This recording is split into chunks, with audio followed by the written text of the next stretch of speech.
Namaste everyone, welcome back to Dr. Pai's Astrology channel. Today we have back with us very sweet and lovely Kṣaṇāti. Namaste Kṣaṇāti, welcome back. Namaste, Navjeet. I'm so excited to be back to conclude our lecture on the Dharma of the Nakshatras. Thank you for having me back. Thank you so much. Everybody's really enjoying this series and enjoying the nakshatras and the research that you've done. That's wonderful. And today we are continuing with Shravana, Dhanishta, and Shatabhisha. So over to you, Kṣaṇāti. Thank you, Navji. I was just discussing with Nav, I'm actually going to be presenting the Dharma of the Nakshatra into an intensive whole day of lectures at the Sedona Maharishi Parashara Conference, which will be hosted in Sedona in August. Look for tickets soon. Dr. Arjun Pai will also have a whole day to present on a topic of his choosing, and there will be many other great teachers there, Eve Mendoza, Camilla Sutton, Sarbani, and Sanjay Rath. So hopefully you will join us in Sedona, Arizona in August. If it's just letting you all know so you can start to make some plans. Lovely. I'm super excited. It'll be nice to all be together. Okay, so I'm going to do a quick chant to my guru, Amajit, so that she may bless our time together, and then I'll get started.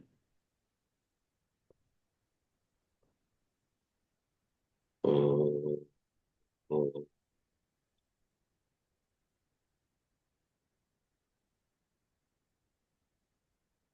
Tvameva tacha pita tvameva, tvameva bandhu tasaka tvameva, tvameva vijja dravanam tvameva, tvameva sarvam amriteshware nama, tvameva sarvam amriteshware nama, tvameva sarvam Mata Amritananda Mahima Maharani ki Jai Hari Om Om Okay. Namah Shivaya.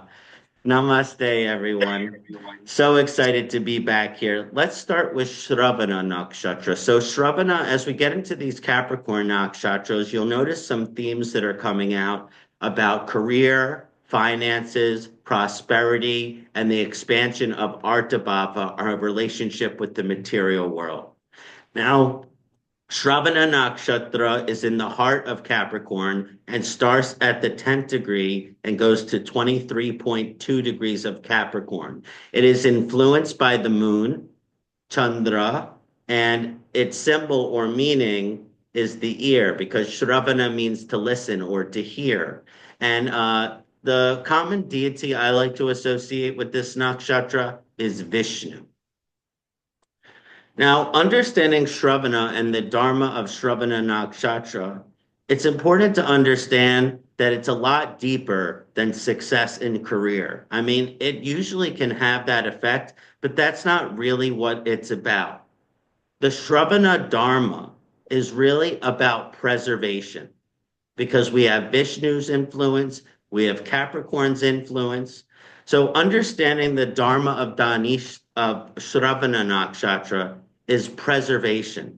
So what is preservation? Well, it's all about our Artabhava relationship, which is our ability to provide for others and to provide for ourselves. But that's a misnomer because it is never us who is actually providing. It is always God who is doing the providing. So really, Shravana Nakshatra is about this relationship with God and understanding that any gift that we receive in life, it is only by God's grace that we receive that gift. Now, why is Shravana Nakshatra associated with the ear and with the hearing? Because in a lot of times in our modern world, we're told what security is. Security is having your needs met, but we are told what our needs are. Like, we need this amount of money in this bank account. We need this amount of job security. We need health insurance. We need dental. We need these benefits. Like, that's what we think that security is. But to truly understand what our needs are, and what other people's needs are, we have to listen. And that is why hearing is associated with Shravana and the ear. Because the true Dharma of Shravana Nakshatra is to fulfill one's needs. Now, the age-old saying is that we can't love someone else if we don't love ourselves.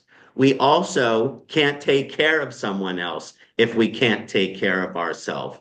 This is a deep lesson of Shravana Nakshatra because, and that's moon influence on Shravana is that we want to take care of the whole world. We want to take care of our family. We want to make sure that all our needs are taken care of. Sometimes we want to take care of the planet or we want to take care of society. And all of these are important influential factors in the Dharma of Shravana. But we have to separate, this is an important lesson for the Shravana Dharma. We have to separate what we're told are our needs and what our needs truly are. Because our needs do not have a numerical value. It's not like, oh, we make $100,000 a year and all of a sudden our needs are met. No, we have emotional needs and we have spiritual needs. And I also talked about with Shravana how important it is to cultivate a relationship with God because if we don't, then we think that because we're meeting our needs and we're meeting other people's needs, that that means something special about us. It can infatuate our ego. But actually, the role of being the provider, the role of being the caretaker is a blessing from God. So it's important dharma of Shravana Nakshatra to understand that your ability to achieve stability and security in your life, as well as your ability to help other people in their lives, like your family members, your loved one, your partner, your children, your family, feel stable and secure, is actually a duty. See, here's a perfect example of a lesson with Shravana Nakshatra. Oftentimes, they are family oriented. This is the moon's influence. They care about their family. They are the providers. I know many people that have a strong Shravana position and they take care of their parents. They take care of their children. They take care of their wife. And they make a lot of funds. And let's say the other family members don't. And this is a funny thing. They expect to be applauded. Oh, well, I'm taking care of you, so I need a pat on the back. I need you to, oh, I'm providing for you, so I need my children to appreciate me. I need my parents to always be kind and easy with me. I need my, partner to do the cooking and the cleaning because I'm the one that's providing. And it's like, get a hold of yourself, Shravana, because it's really, really about that it's a blessing that God has put you in this position that you're able to take care of others. And when it is truly something that is your dharma, and we're talking about dharma here, then you don't need to be applauded for it because it is your duty, and that's between you and God.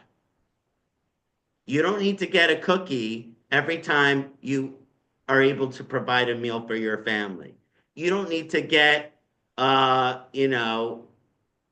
the rejoicing in the world because you're able to send your kid to college. So the true dharma of Shravana Nakshatra is to fulfill your role to provide stability and security in the life of everyone you love without needing your ego inflated. Without needing your ego inflated, that's a really big part because that keeps the success, which is associated with Shravana, very high.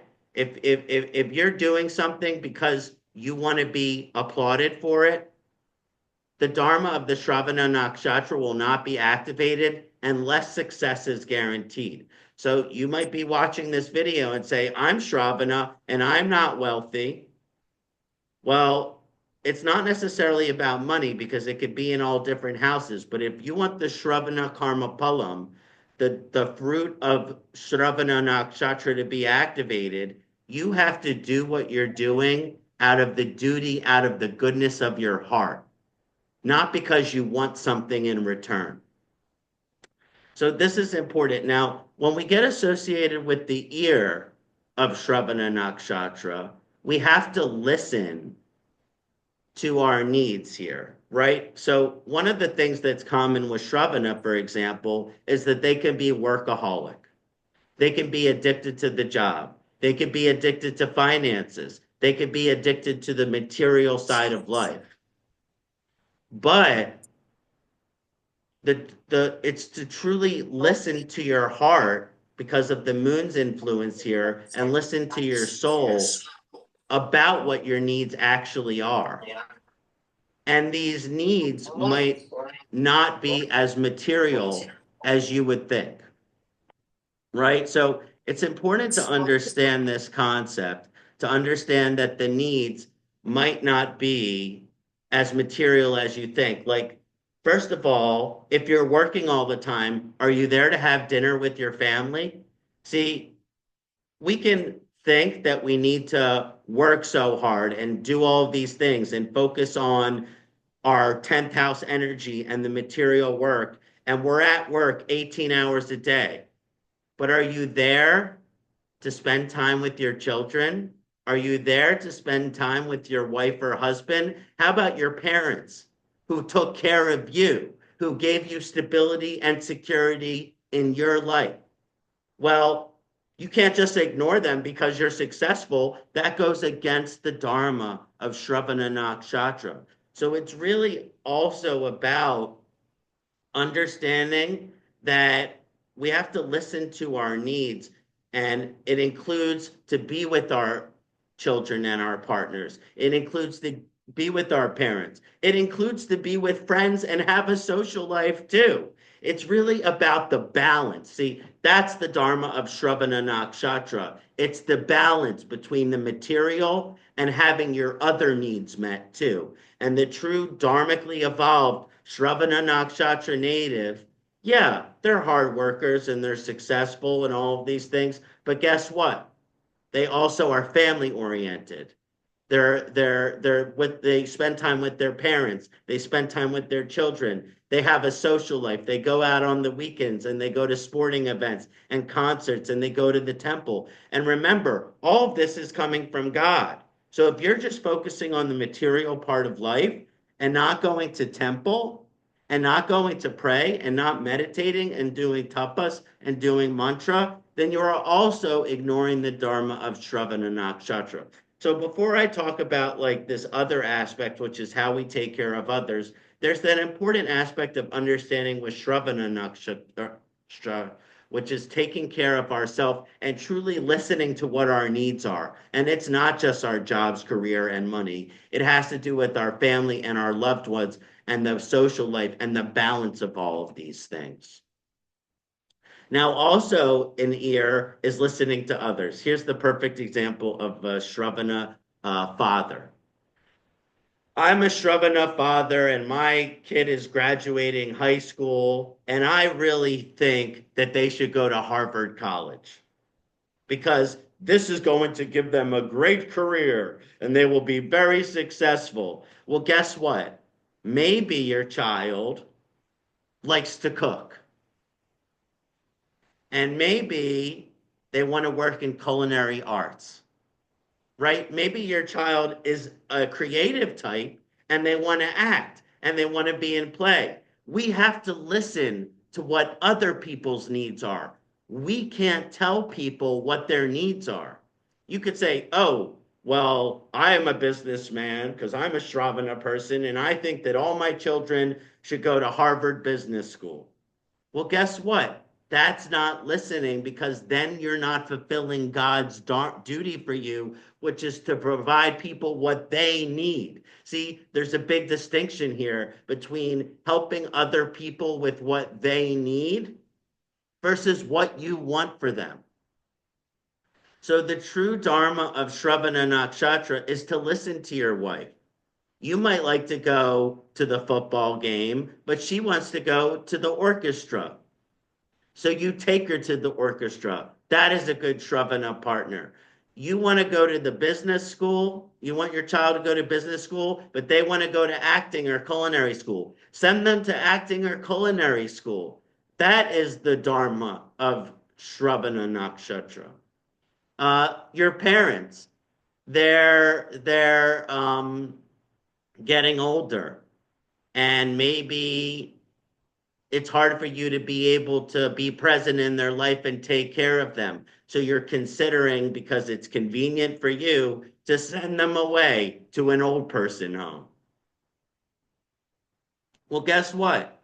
If they're mentally fit and they don't want to go to an old person home, you have to listen to that. It doesn't mean you have to be their primary caretaker, but you can hire an in-home nurse to help take care of them.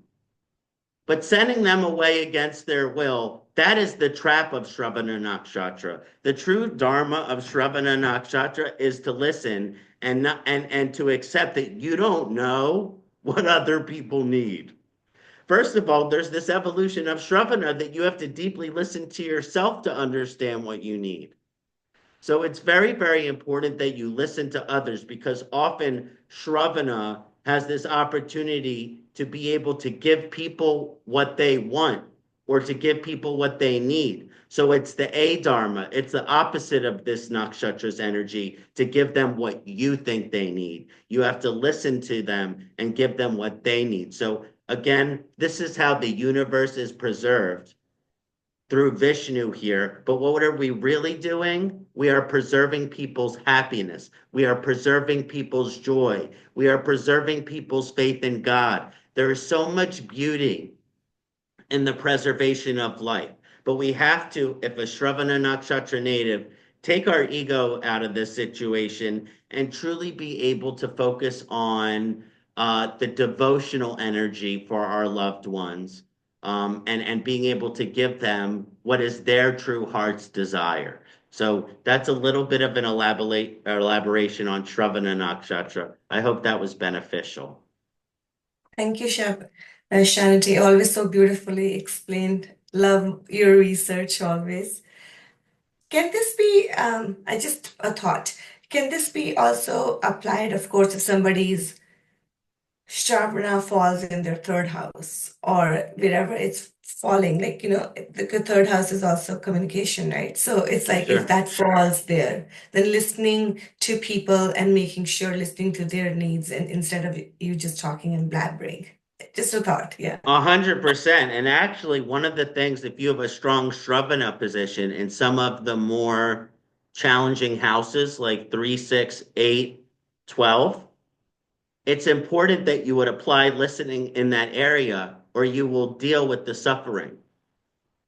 So in communication, yeah, you might have a strong Shravana position in the third house, and you have this big writing project and you have this thing that you want to express. So you're going to express it your way. But guess what? If you express it your way, it might not be received by people. See, a third house Shravana is about taking constructive criticism, because a lot of times with the strong Shravana in the third house position, we can feel confident in our speech and it leads to our success. But that doesn't mean we're perfect in expressing ourselves. So maybe if we're writing a book, we need someone to edit the grammar. We need someone to make the word, help us with the vocabulary. So it's really about constructive criticism in the third house. The sixth house is enemies. No one wants to listen to their enemies, but guess what? If you want to evolve through the upachaya energy of the sixth house, you have to listen. Shravana in the eighth house. Shravana in the eighth house, you might think you know what's best for your health. You know what I mean? Oh, well, I know what's best for my health, and I'm eating an all carnivore diet. I'm only eating steak every day. Well, guess what? If someone tells you that you have high blood pressure and high cholesterol, maybe you should change it if you want to have longevity, which the eighth house indicates. So, again, you can kind of see with the Shravana application in the different houses how important listening can really be, right? Exactly. Thank you. Thank you for explaining that. Of course. So now I'm going to be discussing Dhanishta Nakshatra. Dhanishta Nakshatra is a cusp nakshatra. So it begins where Shravana ends at 23.2 degrees Capricorn, and it goes to 6.4 degrees Aquarius. So it's a nice chunk in the Capricorn and a nice chunk in the Aquarius. Dhanishta, the wealthy one. The influencing graha is Mars, Mangal. The symbol is often Shiva's drum. And the deity is the Vasudevas. The Vasudevas, which are the givers of prosperity, which are the givers of abundance, which are the givers of wealth, because no wealth is achieved without God's grace. And also, Vasu is associated with brilliance, which comes five of the eight Vasus is coming from the five elements, which is ether, air, fire, water, and earth. So it's important to understand there's a strong elemental nature. Now, the thing is important to understand, especially this can be difficult in a capitalist society. And because there is a concept of element of greed. The Dharma of Dhanishta Nakshatra is to not be greedy. I mean, it's that simple. There is a strong evolutionary energy here, which is to evolve beyond greed. It's important. So, one of the ways that I like to understand this is that it's Dhanishta, the wealthy, which is given by the Vasus, the lords of prosperity, but then it's a Shudra, it's a servant nakshatra. So, how can a servant nakshatra be indicated for wealth? That's because the truly wealthy, like the abundant people, their role is to serve. Like the thing is sometimes people, we all have this disposition to be greedy. Like it's just human nature. You have one ladu, you want a second ladu. Okay? It's this simple. Okay? But some people, they struggle with this. This is actually an addictive, compulsive nakshatra. It doesn't have as much to do with drugs and alcohol as it has to do with different patterns in the life. Gambling, greed, workaholism. These are more of the compulsions that can show up with Dhanishta nakshatra. Because someone is given great wealth, because guess what? Once they receive that great wealth, they're going to give it away. The true dharma of it's yes, it can indicate wealth in Dhanishta nakshatra, but the dharma of Dhanishta nakshatra is what you are doing with your wealth. And remember, wealth is just not material. That's where the Aquarius side of Dhanishta comes in. Wealth is in our consciousness. Wealth is in our wisdom. You know what I'm saying? For example, I lived in Peru in the rainforest for some time. In America, people that are very poor, they're very unhappy. You know what I mean? And I understand that, but it could have to do with the mental mindset because when I went to Peru, there were people, they didn't have any money. They lived in little huts in the middle of the rainforest. But I never saw happier people in my life because they have a relationship with God, they have a relationship with nature, they have a relationship with family, and that means no matter how much money or how little money, they're happy. That is true wealth. True wealth is not millions of dollars in the bank account. True wealth is in your quality of life and it's in your happiness. Because sometimes we can associate money with happiness. Oh, well, this amount of money equals this amount of happiness. And if that is truly your perspective, you will never be happy. You will never be happy if it's money is the answer to your happiness. I always say this, money isn't buy happiness, but being poor sure doesn't help. And that's truly how I feel about this perspective. So when you truly have wealth, because we can only keep what we have, This is the true Dharma of Dhanishta. We can only keep what we have: wealth, money, happiness, joy, wisdom, spiritual teachings. We can only keep the money and the wealth and the happiness and the joy and the spiritual wisdom if we share it. That is the Dharma, is to share what you have. It's not about being rich. It's not about being wealthy. It's that whatever God has graced you with, share it, give it away, help another person out. So the real Dharma of Dhanishta Nakshatra is to be service oriented, to help other people achieve prosperity. You know, I'll give a few different examples. Let's say you have someone who was born very poor. Then, through a series of opportunities and hard work, they achieve material wealth. It would go against the Dharma of Dhanishta Nakshatra to be selfish with that money and greedy and just keep it in your bank account and not give it away. The real Dharma of Dhanishta would be satisfied with material wealth through service to the homeless, to the needy, through charitable organizations, through humanitarian organizations. And actually, because you were a poor person who worked hard and had opportunities to achieve wealth, you have to do the same for someone else. Or guess what? It might be taken away because you don't even deserve wealth if you're not willing to give the same opportunities to someone else that you received. And that's an important thing to understand with the Dharma of Dhanishta. If you want to keep what you have, whether your wealth is material or not, you got to give it away. And that's why Mars is the influencing graha too, because that takes action.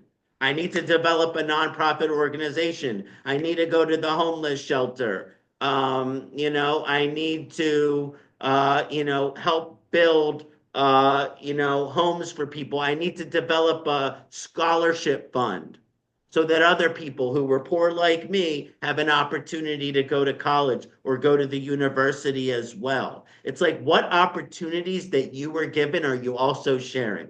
This is the Dharma of Dhanishta. It is the opposite of greed. Here's another example. Someone struggles with the alcoholism. Then they have then they nothing is going good in their life because they're just sitting on their couch drinking alcohol, being very sick every day. Then they go to the rehab. Then they start going to something like Alcoholics Anonymous and they become sober. And then all of a sudden, their life gets incredible. They beget a family. They meet a husband or wife. They start to get a job. They have children. Oh my God, their life is so incredible. Well, guess what? If you don't help another alcoholic, you'll just end up drinking again because you can only keep your sobriety by helping other people that have suffered with what you've suffered with, helping them get out of. So what you're going to do, you need to be a sponsor in a 12-step. You need to work at a rehab. You need to volunteer towards other alcoholics. You don't even get to keep your sobriety if you're not helping someone else who's still suffering with alcoholism get another day. So it's this important concept. We can only keep what we have by giving it away. Another example that I like to talk about, let's say someone is faithless. They are an atheist. They don't believe in the God, right? And therefore they do immoral things. And they're sketchy. And they are depressed. And then all of a sudden, they get in a near-death car accident, but their life is saved. And the doctor tells them, listen, you should be dead, but you're still alive. And all of a sudden, they start to notice that if it wasn't for some miracle, that they wouldn't be alive. So then they start to believe in God. Then they start to go to the temple and they pray to Lord Shiva every day. And then over a long period of time, they develop a strong faith in God, a connection with the higher power of their standing, and they become full of God's spirit. Well, guess what? If you keep God's spirit to yourself, you don't deserve to have faith. You have to help other people and grow in their faith. Go to the kirtan, go to the ashram, go to the temple. It is the human condition to struggle with faith. Even the strongest, gurus and the Pope, and they must struggle with faith at some times. And guess what? We need each other and to share each other's miracles and the synchronicities and the alignments and all the blessings that we receive in our life to have this constant faith be reinvigorated.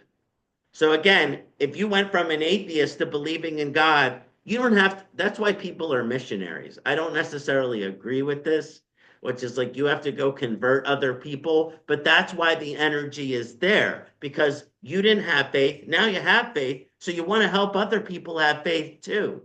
So the real Dharma of Dhanishta Nakshatra, yes, wealth is something that will come to them. Sometimes it's material, sometimes it's spiritual, sometimes it's freedom, sometimes it's wisdom.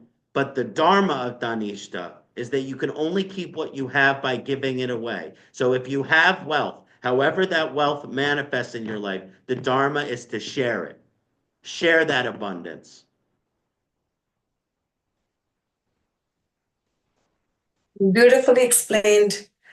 I actually didn't know a lot of about Dhanishta Nakshatra, not being greedy and just really being the giver and helping. I thought it was more on wealth, but that's good to know. Thank you.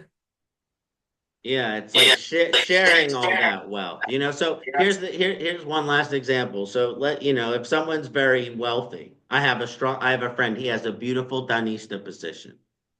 Very humble guy, rich, millionaire. Whenever me and my friends we go out to eat with him, he always pays for dinner. It's like, yeah, it's about wealth, but the question is what are you doing with the wealth? So yes, you're wealthy. Well, don't be greedy. Share that wealth. Take your friends out and buy them a sandwich. Like it doesn't break your bank when you have $5 million to go spend $100 or $200 on a meal for everyone. That could be someone's whole paycheck in a week, but for you, it's just some number sitting in a bank account. So it's really about the conquering of greed. Yes, like, so with each nakshatra, it's definitely about wealth. But with wealth comes greed. And the dharma of Dhanishta is to conquer against our greed, right? Yeah, thank you. Perfect. So Shatabhisha. Now, this is obviously one of my favorite nakshatras. This is the strongest nakshatra in my chart as a Rahu Shatabhisha ascendant. And a lot of my close friends, they're Shatabhisha because it's a vibe. It's a vibe. Satyabhishak is in the heart of Aquarius. It goes from 6.4 degrees Aquarius to the 20th degree. Its influencing graha is Rahu. Right here, Rahu. I just got this Rahu tattoo. I hope everyone can see it. It's a weird angle, but I'm very happy that I got it. And its deity is Varuna. And we're going to talk more about Varuna here. Siddha Bishak means 100 stars, 100 asterisms, but it's often translated as the 100 flowers, which is the 100 medicines. But it's important to understand that, or 1,000 as well sometimes. And then it can also be the 100 or 1,000 poisons, the 100 or 1,000 toxins. As we get into Satyabhishak, we'll really understand this. The Satyabhishak Nakshatra, it's the healer. Satyabhisha is the healer, right? Now, in understanding healing, there's this important concept in Ayurveda. See, in Western medicine, it's like, oh, you have this issue, take this medication. All people are treated the exact same. But guess what? Ayurveda teaches us that no two people are the same. Everyone is uniquely different, has a unique constitution, has a unique balance of vata, pitta, and kapha dosha that makes them. Everyone has different gunas.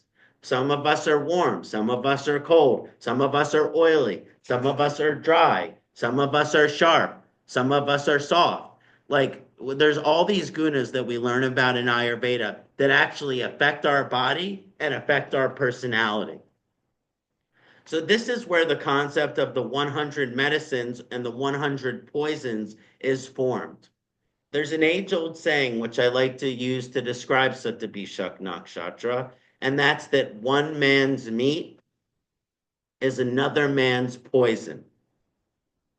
Nothing, no flour, no herb, no medication is purely evil or purely positive. It is all about the constitution of the individual, how they're using it, why they're using it, when they're using it. I'll give perfect example.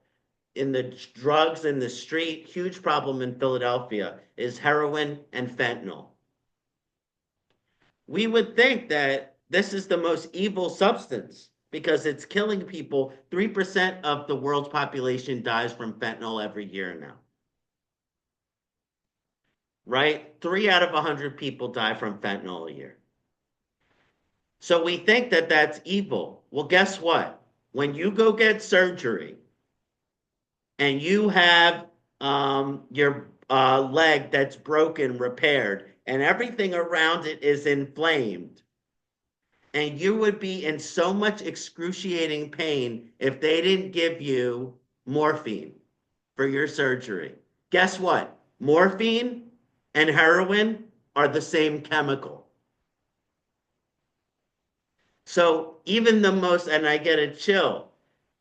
Yes, the drug problem is the biggest in the world, but you couldn't have surgery without morphine. If you went home after the dentist and you had a root canal and you don't have a painkiller for 2 days, guess what? You will probably want to jump in front of a car. So this is the understanding is the Dharma of Shatabhisha, and this has been such a journey for me, is to know thyself. Know what your medicines are and know what your poisons are. And just because that's true for you doesn't mean that's true for everyone else. Because how can you be a healer if you know what your poisons are, but you're still consuming them? The Dharma of being a healer, which is associated with Shatabhisha Nakshatra, it's not even released till you listen to your spirit. You know, it's important to so don't listen to what society tells you. This is good for you and this is bad for you. You know, oh, you should go on what's that weight loss drug that's everyone's on? Ozempic. You should go on Ozempic and you should be on medical marijuana and all of these things that all of society tells you is good for you. Well, guess what? Now research is showing Ozempic causes thyroid cancer. And medical marijuana is so strong that it turns everyone into a drug addict if you do it every day. So nothing. Now, if you have if you're a diabetes and you have obesity, then yeah, maybe Ozempic can help you stabilize your blood sugar and get out of the obese category. But you have all these skinny moms that are taking it just to look skinnier. That is so toxic.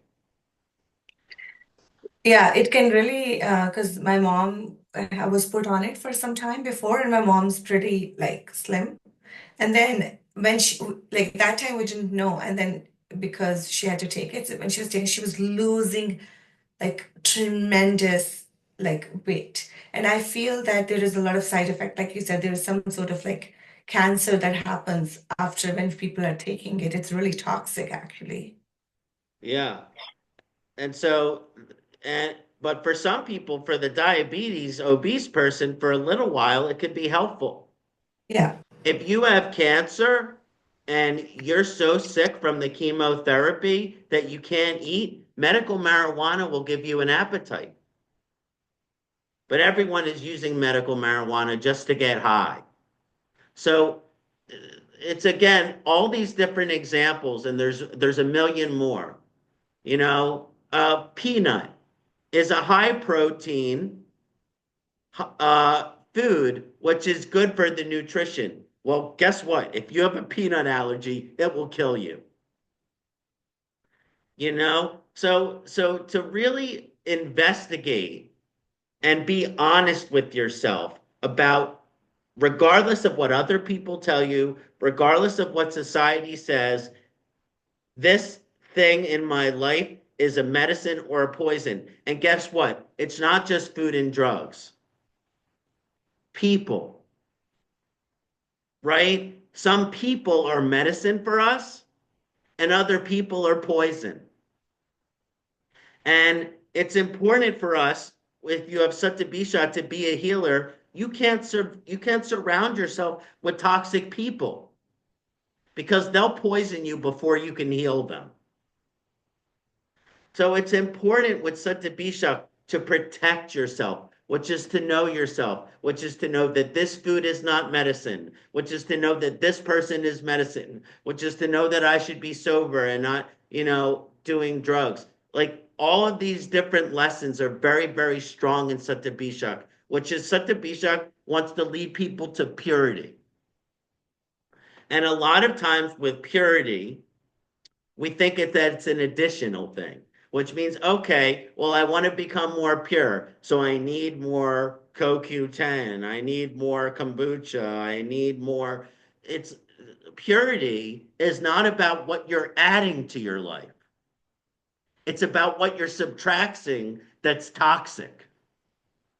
It's a minimalization energy in which we become pure, in which we become the healer. True healing is not this complicated, I need a million different supplements answer.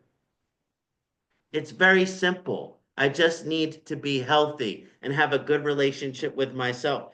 Satyabhisha can live the longest life of many of the nakshatras.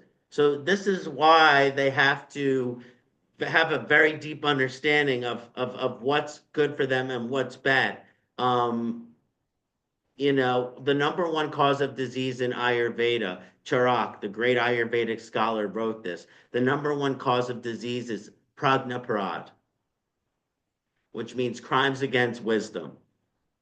How often, it's not even saying that one slice of pizza or two slices of pizza is evil. It's about the moment. See, that's Satyabhishak. Okay, I just had an epiphany about this.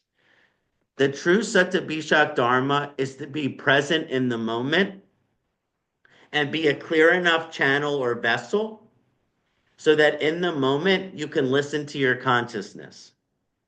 Because in that moment, it will tell you what is the good thing or is the bad thing. Like pizza is not evil. Nothing. Satyabhishak teaches us nothing is evil. Everything is either dependent on so many factors. One slice of the best margarita pizza, if you don't have the celiac allergy, yeah. You have the second slice, your consciousness doesn't tell you nothing is wrong. But you go to eat that third slice, and then there's this ping in your consciousness that goes, you know what? This might not be a good idea. Right? Yet sometimes, and it's about the restrainment of compulsion is important because Rahu, you give it a piece of pizza, it wants a second. You give it a second, it wants a third. You give it a third, it wants a fourth. There's the issue with Satyabhisha, it's very hard to know when you're satisfied. So to listen and be pure enough in your consciousness to say, you know what? My consciousness told me I might get a stomach ache and gain some weight if I eat that third slice of pizza. So guess what? I'm not. I need to be content with the two. That is the true journey, is contentedness and being present in the moment. Now, the last thing I wanted to say is Varuna. Varuna as the influencing deity of this nakshatra. Uh, Varuna is the person is often seen as the one who judges, right? Who judges people for their karma, right? That can seem scary, but one of the things is that it is associated with remorse. Because just as Varuna will be harsh and judge us harshly, it will also, Varuna wants to forgive us. So what is the Dharma associated with this? It is about your conscience. Guess what? Sometimes human beings, especially Shatabhisha people, we can have bad moods. Guess what? Every single human has a bad mood. So someone comes up to you and you're in a bad mood because you didn't sleep well, and someone goes, "Hey, how's your day going?" And you just give them a look. Remember, it's an Aquarius. This is such an Aquarius trait. And you just give them a look, and you're like, "Go away." Well, guess what? You were just an asshole for no reason. And Varuna now will test you. See, this is how Satabishak works. So you were just mean to someone for no reason. Well, Varuna will punish you if you don't apologize. But guess what? If you go and you say, "Hey, I'm sorry, man. I didn't sleep well last night and I'm just not in a good mood. My bad for being sharp." Varuna will forgive you. See, this has been said, and I don't like this because I'm obviously Satabishak, but I understand it. They say Satabishak is cursed. The reason that is because it's a karma nakshatra. All nakshatras, this is one where you will deal with karma instantly. You do something and you don't feel bad for something, and something you bad as did, Varuna will smack you across the face. As long as you feel conscience. See, sometimes it's you don't even have an opportunity to forgive that person. Why do people in Christian Catholic Church, they go and they ask for forgiveness from the priest and they do some Hail Marys? That's because there is an energy in remorse. God, Varuna, the divine, it wants to forgive you, but you have to realize that you want to be forgiven. So the real dharma of Satabishak Nakshatra is to have a conscience and to feel remorse, right? I mean, I'll just think of the most tragic example just so you can understand how intense this can be.